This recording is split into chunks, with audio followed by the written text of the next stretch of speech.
नमस्कार मेरे प्यारे मित्रों। आज मैं आप लोगों के सामने श्रीमद् भागवत महापुराण के चतुर्थ स्कंद का षोडशोध्याय लेकर आई हूँ, अर्थात 16वां अध्याय लेकर आई हूँ। उस अध्याय का नाम है बंदी जन द्वारा महाराज पृथु की स्तुति। तो बंदी जन के द्वारा किस प्रकार से महाराज पृथु की स्तुति होती है, चलिए आज हम लोग स्तुति करना सीखेंगे इस अध्याय के माध्यम से। हमारे सामने जब कोई हमारे पास हमारे सामने जब कोई महान पुरुष आए, जब कोई हमसे बड़े पुरुष आए, तो उनकी स्तुति किस प्रकार से करनी है, ये आज हम लोग इस अध्याय के माध्यम से समझने का प्रयत्न करेंगे। श्री मैत्रेय जी कहते हैं, क्या कहते हैं, यमराज पृथु श्री मैत्रेय जी कह रहे हैं विदुर जी से, क्या कह रहे हैं कि महाराज पृथु ने जब इस प्रकार कहा कि हमारा स्तुति आप क्यों कर रहे हैं, अभी तो हमारा गुणों का कुछ बखान भी नहीं हुआ है, अभी तो हमारा राज्याभिषेक इत्यादि की बात चल रही है, अभी तो मैंने कुछ वैसा कार्य भी नहीं किया है, अपना काम भी मैंने नहीं किया है जो कि आप लोगों को हमारे गुणों के बारे में पता चलेगा, फिर आप लोग मेरी स्तुति क्यों कर रहे हैं। ऐसा वो ऋषि महर्षि ब्रह्मर्षियों को, ब्राह्मणों को कह ही रहे थे, है ना। तो वही यहाँ पे उसके अगले अध्याय में लिखा है कि महाराज पृथु ने जब इस प्रकार कहा, तब उनके वचनामृत का आस्वादन करके सूत आदि गायक लोग बड़े प्रसन्न हुए।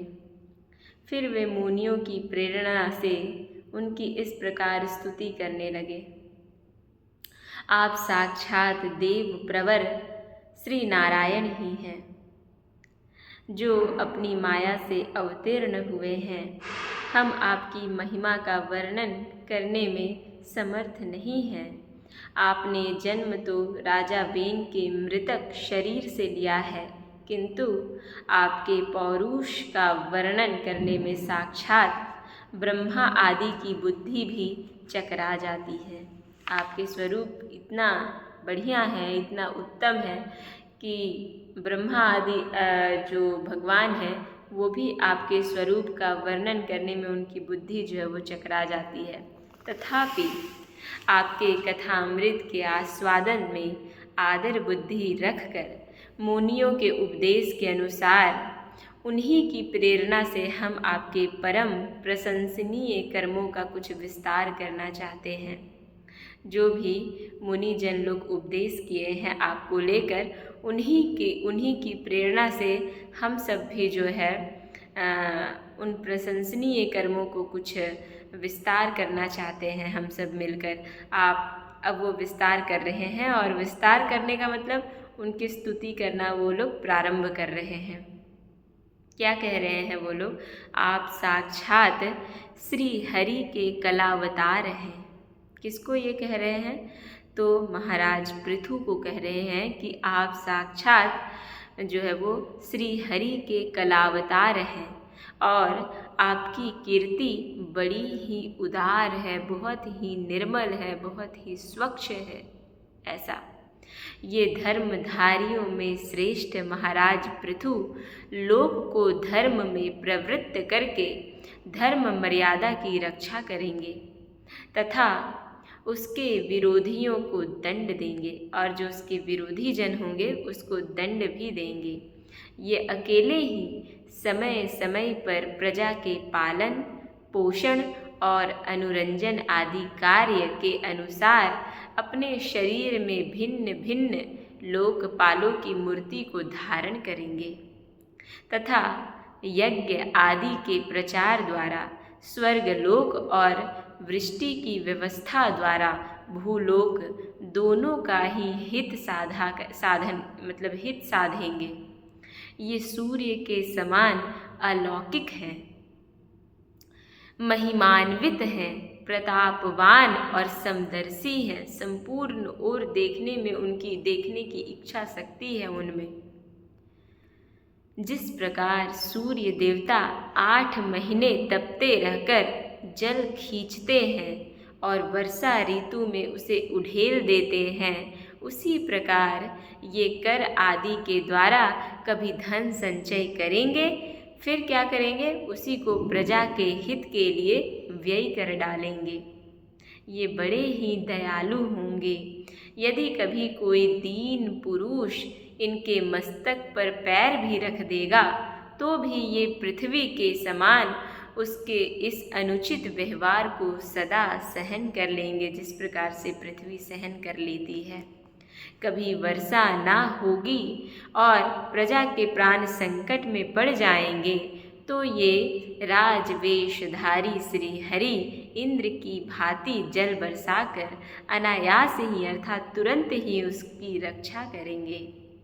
ये अपने अमृतमयी मुख चंद्र की मनोहर मुस्कान और प्रेम भरी चितवन से संपूर्ण लोकों को आनंद मग्न कर देंगे।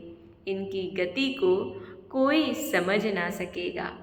इनके कार्य भी गुप्त होंगे तथा उन्हें संपन्न करने का ढंग भी बहुत गंभीर होगा। इनका धन सदा ही सुरक्षित रहेगा। ये अनंत महात्म्य और गुणों के एकमात्र आश्रय होंगे। इस प्रकार मनस्वी पृथु साक्षात वरुण के ही समान होंगे। महाराज पृथु वेन रूप अरणि के मंथन से प्रकट हुए अग्नि के समान है। शत्रुओं के लिए ये अत्यंत दुर्धर्ष और दुस्सह होंगे। ये उनके समीप रहने पर भी सेना आदि से सुरक्षित रहने के कारण बहुत दूर रहने वाले से होंगे। शत्रु कभी इन्हें हरा नहीं सकेंगे। जिस प्रकार प्राणियों के भीतर रहने वाले प्राण रूप सूत्रात्मा शरीर के भीतर बाहर के समस्त व्यापारों को देखते रहने पर भी वो उदासीन रहता है, उसी प्रकार ये गुप्तचरों के द्वारा प्राणियों के गुप्त और प्रकट सभी प्रकार के व्यापार को देखते हुए भी अपनी निंदा और स्तुति आदि के प्रति उदासीनवत रहेंगे। धर्म मार्ग में स्थित रहकर अपने शत्रु के पुत्र को भी दंडनीय न होने पर कोई दंड न देंगे और दंडनीय होने पर तो अपने पुत्र को भी ये दंड देंगे। भगवान सूर्य मानसोत्तर पर्वत तक जितने प्रदेश को अपनी किरणों से प्रकाशित करते हैं उस संपूर्ण क्षेत्र में इनका निष्कंटक राज्य रहेगा। जहाँ तक सूर्य की किरणें जाती है वहाँ तक इनकी जो है वो राज्य शासन चलेगी। उस संपूर्ण क्षेत्र में जो वो निष्कपट भाव से निष्कंटक भाव से ये राज्य करेंगे। ये अपने कार्यों से सब लोगों को सुख पहुँचाएंगे, संपूर्ण लोगों को ये सुख देंगे, उनका रंजन करेंगे, उन्हें खुशहाल रखेंगे। इससे उन मनोरंजनात्मक व्यापारों के कारण प्रजा इन्हें राजा कहेगी और उस मनोरंजनात्मक जो व्यापार करेंगे उसके कारण प्रजा लोग इन्हें राजा कहेंगे। ये बड़े दृढ़ संकल्प, सत्य प्रतिज्ञ, ब्राह्मण भक्त, वृद्धों की सेवा करने वाले, शरणागत वत्सल, सब प्राणियों को मान देने वाले, मान अर्थात सम्मान देने वाले और दीनों पर दया करने वाले होंगे। ये पर स्त्री में माता के समान भक्ति रखेंगे, पत्नी को अपने आधे अंग के समान मानेंगे, प्रजा पर पिता के समान प्रेम रखेंगे और ब्रह्मवादियों के सेवक होंगे। दूसरे प्राणी इन्हें उतना ही चाहेंगे जितना अपने शरीर को चाहते हैं। ये सुहृदों के आनंद को बढ़ाएंगे। ये सर्वदा वैराग्यवान पुरुषों से विशेष प्रेम करेंगे क्योंकि ये है ही धर्मात्मा पुरुष। और दुष्टों को दंड पाणी यमराज के समान सदा दंड देने के लिए उद्यत भी रहेंगे। ये जितने उदार हैं उतने ही कठोर भी रहेंगे। तीनों गुणों के अधिष्ठाता और निर्विकार साक्षात श्री नारायण ने ही इनके रूप में अपने अंश से अवतार लिया है। जिनमें पंडित लोग अविद्यावश प्रतीत होने वाले इस नानात्व को मिथ्या ही समझते हैं। ये अद्वितीय वीर और एकछत्र सम्राट होकर अकेले ही उदयाचल पर्यंत समस्त भूमंडल की रक्षा भी करेंगे तथा अपने जयशील रथ पर चढ़कर धनुष हाथ में लिए सूर्य के समान सर्वत्र प्रदक्षिणा भी करेंगे। उस समय जहाँ तहाँ सभी लोकपाल और पृथ्वीपाल इन्हें भेंट समर्पण करेंगे। उनकी स्त्रियां इनका गुणगान करेंगी और इन आदिराज को साक्षात श्री हरि ही समझेंगी। ये प्रजापालक राजाधिराज होकर प्रजा के जीवन निर्वाह के लिए गो रूप धारणी पृथ्वी का दोहन करेंगे और इंद्र के समान अपने धनुष के कोनों से बातों की बात में पर्वतों को तोड़ फोड़ कर पृथ्वी को समतल कर देंगे। रणभूमि में कोई भी इनका वेग नहीं सह सकेगा।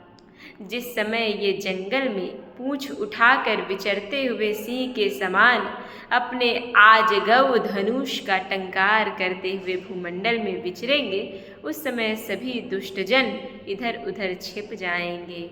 ये सरस्वती के उद्गम स्थान पर 100 अश्वमेध यज्ञ करेंगे। तब अंतिम यज्ञानुष्ठान के समय इंद्र इनके घोड़ों को हर कर ले जाएगा। अपने महल के बगीचे में इनकी एक बार भगवान सनत कुमार से भेंट होगी और अकेले उनकी भक्ति पूर्वक सेवा करके ये उस निर्मल ज्ञान को प्राप्त करेंगे, अर्थात आत्मज्ञान को प्राप्त करेंगे, जिससे परब्रह्म की प्राप्ति होती है। इस प्रकार जब इनके पराक्रम जनता के सामने आ जाएगा, तब ये परम पराक्रमी महाराज जहाँ तहाँ अपने चरित्र की चर्चा सुनेंगे। इनकी आज्ञा का विरोध कोई भी न कर सकेगा तथा ये सारी दिशाओं को जीतकर और अपने तेज से प्रजा के क्लेश रूप कांटे को निकालकर संपूर्ण भूमंडल के शासक होंगे। उस समय देवता और असुर भी इनके विपुल प्रभाव का वर्णन करेंगे और इन्हें नमस्कार स्तुति करने के लिए उद्यत होंगे। मेरे प्यारे मित्रों, यही था वेन पुत्र पृथु की स्तुति जो बंदी जन लोग कर रहे हैं।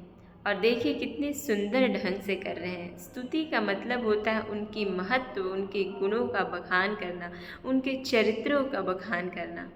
स्तुति ऐसी होती है। अगर आपको अपने गुरुजनों के लिए, आपके समीप खड़े महापुरुषों के लिए स्तुति करनी है, तो आप उनके जो भी उनके द्वारा किए गए कर्म हैं वो ही उनको उनके बारे में कहना है। उस जगह पे वही स्तुति है, वही बखान है, वही प्रेम पूर्वक किया गया स्तुति जो सब लोग जानेंगे और सब लोग परिचित होंगे। मेरे प्यारे मित्रों, आपको मैं नमस्कार करती हूँ और बहुत बहुत धन्यवाद कहती हूँ कि आपने मुझे इतने धैर्य से सुना, इतने सहनशीलता पूर्वक सुना, क्योंकि सुनना बहुत ही एक कठिन कार्य होता है, बहुत मुश्किल कार्य होता है, जिसके लिए मैं आपको बहुत बहुत धन्यवाद ज्ञापन करती हूँ, बहुत बहुत धन्यवाद कहती हूँ। आप लोग इसी तरह हमारे वीडियो के श्रृंखला में बने रहिए, श्रीमद् भागवत महापुराण के श्रृंखला में बने रहिए और कथाओं का जो है वो श्रवण करते रहिए और उसके आस्वादन को ग्रहण करते रहिए। नमो नमः। नमः संस्कृताय। ओम नमो भगवते वासुदेवाय नमः। ओम।